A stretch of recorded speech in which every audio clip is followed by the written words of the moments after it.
Um, Welcome to today's deep dive. So usually when you think of a trap, you picture like a bear trap out in the woods, Sure, right? sure, yeah.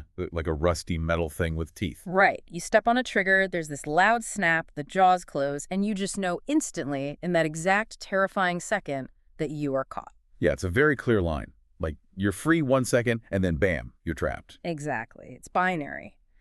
But today we're looking at a totally different kind of captivity. We have this stack of analytical research titled The Human Trap: Coercion, Blackmail, and Hidden Power Structures. And, I mean, this is a heavy one. It really is. Our mission today is to dissect the anatomy of these completely invisible, hidden, abusive networks. We're looking at how they recruit people, how they control them, and like why they manage to stay hidden in plain sight for decades. Yeah, because when we read about these sprawling networks in the news, whether it's, a corrupt corporate culture or a political scandal or even some insidious social group, the public reaction is always just utter bewilderment. People are always like, how could so many smart people be involved? Right, or how could literally no one have blown the whistle? It just doesn't make sense to people on the outside. Okay, let's unpack this because the very first thing our source text makes crystal clear is that we are not talking about one specific sensationalized conspiracy theory here. No, not at all. It's not about one bizarre cult or, a single bad apple. Yeah, it's a universal psychological and social mechanism, a pattern of power abuse that repeats like across different cultures, different industries, and totally different eras of history. And that is the central thesis we're exploring today, which the text calls the human trap. Right. It's this highly structured system where individuals usually start out as entirely willing, or at least, naive participants. They walk in the front door completely under their own power. They aren't kidnapped. Exactly. But through this calculated progression of events, they're converted into what the text calls controlled assets. Controlled assets. That is such a chilling term. It really is. Yeah. Because they become bound by fear and shame and this mutual secrecy, which effectively removes their ability to leave without facing severe, life-ruining consequences. So if the trap doesn't snap shut all at once like a bear trap, how does the door actually close? I mean, to understand how people get caught, we really have to look at the blueprint of the trap itself. Yeah, we have to look at the mechanics. And the text outlines this cycle of entanglement, but it doesn't read like a comic book villain's master plan at all. No, it reads like a very mundane progression of just office politics or social climbing. Yeah. Mundane is honestly the perfect word for it. Because the most insidious traps don't look dangerous from the outside. Right. So the text maps out this repeating cycle, and it always starts with step one, initiation through compromise. Which means what, practically? Well, imagine a scenario you might actually encounter. Say a junior employee at a high-powered firm is asked by a super charismatic boss to just, slightly backdate an expense report. Oh, wow. Yeah. Or a new member of a political committee is asked to overlook a minor discrepancy in campaign funds. It's framed as a favor, right? A test of loyalty. They aren't asking them to rob a bank. It's just asking them to bend their own moral compass, like a fraction of an inch for the team. And that ambiguity is entirely intentional. Because once you perform that small favor, the trap moves to the next phase, which is recording or documentation. Oh, so they keep receipts. Exactly. Evidence of that compromising act is gathered, sometimes secretly or sometimes under the guise of just record keeping. Right, just filing this away. Yep. So now there is a tangible record of your transgression. An email, a signature on a ledger, a photograph. I see where this is going, because if you get uncomfortable and try to back out later, they can just be like, well, your name is already on the document. You're already dirty. Which leads directly to the most critical structural element in the whole text. Mutual incrimination. Mutual incrimination, meaning everyone is guilty. Yes. The network ensures that you aren't doing this in a vacuum. Multiple people are intentionally implicated in these acts. The structure is designed so that if one person decides to leave or blow the whistle, they inevitably expose everyone else. Including themselves. Including themselves. You are all essentially holding a piece of the same explosive device. And I'm guessing the threat of that explosion is the next step, the blackmail enforcement. Precisely. The threat of imprisonment or public exposure or just total social destruction is weaponized to keep you in line. And then the final step of the cycle is long-term control. where the system wraps all of this in a layer of public respectability. Yeah, it keeps its members looking like upstanding, untouchable citizens on the outside, which acts as this impenetrable shield. You know, reading through this blueprint, a very specific image came to mind. It functions exactly like a lobster trap. Oh, that's a great analogy. Yeah, like if you ever seen one, the entrance is incredibly wide. It's inviting, it's super easy to walk into, and it is baited with whatever the lobster desperately wants. And for a person, that bait could be exclusive access. Right.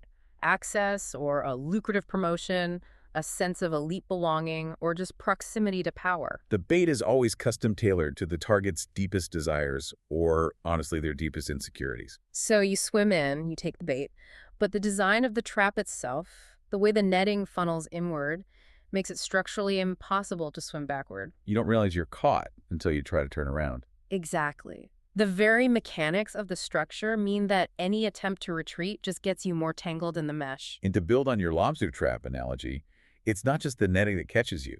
It's that the other lobsters in the trap will actively attack you if you try to leave, because your escape threatens their survival. Wow. Yeah, because of the mutual incrimination. Exactly. What's fascinating here is how this system deliberately weaponizes human survival instincts. I mean, evolution wired us to avoid social exile and to protect our reputations. We want to survive and belong. Right. So by employing mutual incrimination, the trap turns your own self-preservation against you. The system literally forces victims to become active co-conspirators in their own imprisonment. It's a brilliant piece of psychological engineering, honestly. But this brings up a massive question. Now that we know how the walls are built, what actually happens to the mind of the person stuck inside? That's where it gets truly dark. Because I'm listening to this mechanism, and I'm just playing devil's advocate here. I know you, listening to this right now, might be thinking the exact same thing. If I realized I was being blackmailed or asked to do something deeply unethical, I would just walk away. It's so easy to say that. Right. Why wouldn't someone just go to HR or go to the police and blow the whistle early on? Surely human survival instinct doesn't just quietly accept being blackmailed. It is the most natural objection in the world when you are standing safely outside the trap. We all want to believe we'd be the hero who flips over the table and storms out. But we aren't. Well, the source text details these profound, systemic psychological shifts that occur once you are inside. You don't just stay the same person, only trapped. Oh, so it changes who you are. Yes. The experience fundamentally rewrites your cognitive framework. The most powerful mechanism here isn't just the fear of consequences, it's moral dissonance. Break that down for me. How does moral dissonance actually function as a mechanism of control here? So, cognitive dissonance happens when your actions are in direct, aggressive conflict with your internal moral compass. Let's say you consider yourself a deeply honest person, but you are actively participating in a fraudulent scheme. Okay, that creates tension. Exactly. Human beings literally cannot sustain that kind of intense psychological tension for long. It causes actual mental anguish. So what happens? To survive, the brain actively rewrites its own reality to reduce the pain. Okay, really. So instead of changing their behavior, which is blocked by the threat of blackmail, they change their beliefs to match the behavior. That is the tragic mechanism. It leads to the gradual, creeping normalization of harmful behavior. You start shifting your baseline.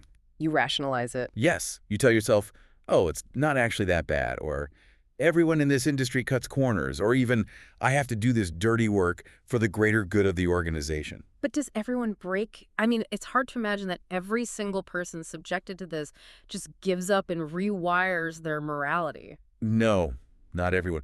The text notes that some do desperately try to flee early on. But for those who stay, the constant mental gymnastics eventually fail. Like they run out of excuses. Right.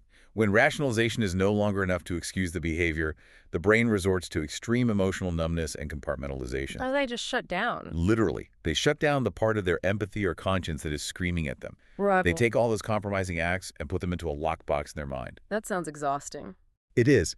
The text has this incredibly chilling line about it. It states that this sustained state of adaptation, quote, can hollow out a person's sense of identity and vitality. They become a shell. Yes. The illusion of no escape becomes a self-fulfilling prophecy. They just surrender, merely acting out the scripts the coercive system demands of them, because the original person they were has been entirely hollowed out. Here's where it gets really interesting, though, because there seems to be a massive contradiction here. How so? Well, If a network is full of people who are psychologically hollowed out, who are living in constant fear and internal moral dissonance, how do they pass as normal? You'd think someone would notice a whole boardroom full of deeply compromised, terrified people. You would assume the psychological toll would be visible, right? Yeah. But this is where that final step of the trap's architecture comes into full force. The deliberate contrast between public honor and private corruption. Right, the respectability shield. Exactly.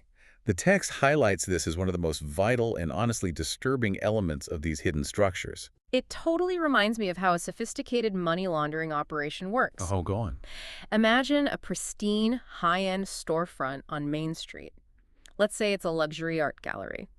The windows are sparkling, the staff is immaculately dressed, it hosts charity galas, sponsors local youth programs. It looks flawless. A pillar of the community. Exactly.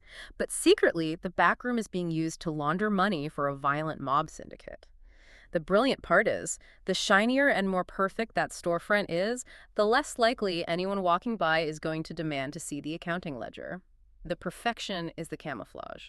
That's spot on. And to take your storefront idea even further, these networks don't just build a nice window display.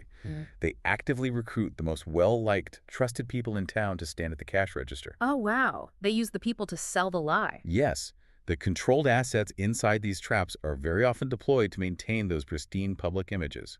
The text actually lists the specific personas these individuals are forced to embody in the real world. What kind of persona? They are respected community leaders, prominent philanthropists, celebrated cultural influencers, and high-ranking authority figures. They are exactly the people society trains us to trust implicitly. And that creates what the source calls an armor of disbelief.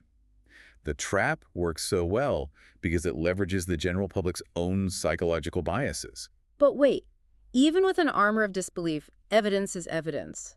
If a whistleblower finally breaks out of the trap, deeply traumatized, and points a finger at a beloved philanthropist, surely the public doesn't just put on blinders.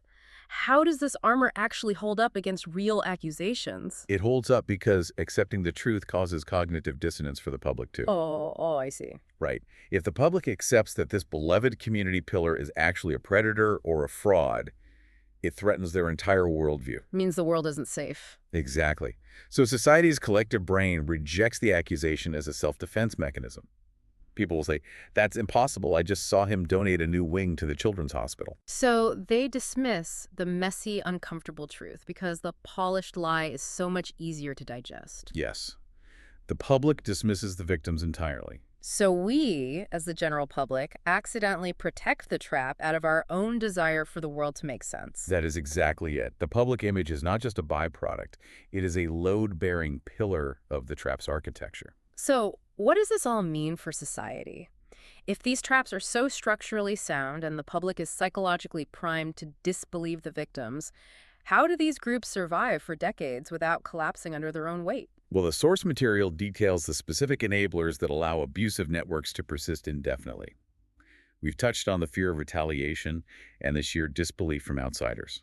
But you also have to factor in the immense social and institutional power protecting these members. Because they're wealthy and connected. Right. These networks don't exist in a vacuum. They embed themselves within legal systems, media organizations, and corporate boards. Which makes them untouchable. Exactly. When a victim does try to speak out, the network uses its institutional weight to systematically marginalize, discredit, or silence them before they can gain any traction at all. Let me push back on something practical here, though. In the 1970s or 80s, I can understand how a group maintains total secrecy. You lock the blackmail photos in a physical safe. But today... Yeah, the digital age. Right. Every single person has a smartphone. Everyone has a recording device in their pocket. Emails are tracked. How on earth do these networks maintain this level of absolute secrecy in the modern world? It's a really great question. But if we connect this to the bigger picture, technology hasn't weakened the trap. It has just modernized the entanglement. Really, how so? Well, the goal of these systems isn't just temporary obedience. They don't just want one favor. The goal is permanent entanglement. Yeah. And they use a suite of historical tools that work regardless of the era. Like what? The text points to ironclad secrecy agreements and super aggressive non-disclosure contracts that essentially weaponize the legal system against victims. Oh, NDAs, yeah. Plus, they use forced social isolation, strategically cutting targets off from family and friends who might offer a reality check. They separate you from your support system. Exactly. They proactively manipulate reputations and create total financial or political dependency on the group. So even if you have a recording on your phone, you literally cannot afford to release it. You have no money, no outside friends to support you, and a legal team threatening to ruin your life if you speak. Precisely. Which is why exposing such systems can take decades. And in many historical cases, the text argues it may never fully occur at all. The defenses are just layered too deep. I want to take a second here to talk directly to you listening to this, because it's very easy to hear an analysis like this and distance yourself from it. It sounds like, a spy thriller or a documentary about an extreme group. It could feel very abstract. Right. But understanding this mechanism matters deeply to your everyday life. By recognizing the specific cycle recruitment, leading to compromise, then documentation, mutual incrimination, and finally blackmail, you are equipping yourself with a new lens to view the power dynamics around you. It's about spotting the red flags. Exactly. Whether you are navigating a highly competitive corporate environment, engaging in local politics, or even just volunteering in community organizations, knowing how to spot the early warning signs of initiation through compromise can keep you from taking that first baited step. That is the ultimate value of analyzing this text. It provides a vocabulary for a mechanism that usually operates entirely in the shadows. It gives it a name. Right. When we understand that the human trap represents this dark intersection of power, secrecy, and coercion, Right. we are so much better prepared to spot the anomalies. It demonstrates with terrifying clarity how perfectly rational, everyday individuals can become deeply entangled in systems that use fear as a daily tool of management. And it also completely reframes how we should view the people who eventually do break out. It forces us to stop asking, why didn't you just leave? And start asking, how was the trap built around you? Which is such a crucial shift. It moves the conversation away from victim blaming and towards systemic accountability. Which is exactly what we need. As the text concludes, understanding these dynamics is the only way society can remain vigilant, protect vulnerable people, and demand real transparency from those, shiny, perfect storefronts. It's a heavy topic, but it's an incredibly necessary one. We have to understand the architecture of the dark to navigate toward the light. Beautifully said. But before we wrap up today, there's one final lingering thought that I haven't been able to shake since reading this material. Something for you to mull over as you go about your day. Okay, let's hear it. We discussed how these human traps have historically relied on gathering documentation and evidence to blackmail people into silence, like keeping a secret ledger in a hidden safe. But what happens to this dynamic now as our society becomes entirely digitized? Oh, wow. Right. We're living in a world where every single text message, every deleted photo, every location ping, and every minor financial transaction is permanently recorded and archived in the cloud. Furthermore, our public reputations are literally quantified by social media metrics, where a single out-of-context moment can destroy a career overnight. The documentation is everywhere. Exactly. If the core mechanism of the human trap is capturing someone's mistakes and using that documentation to threaten their social and financial survival, have we accidentally built a global technological infrastructure that makes creating these hidden human traps easier, more automated, and more permanent than ever before? Are we building the ultimate trap for ourselves? That is a deeply, deeply unsettling implication to consider. It really is. Thank you so much for joining us on this deep dive. Stay curious, keep your eyes open, and never stop questioning the structures around you. We'll catch you next time.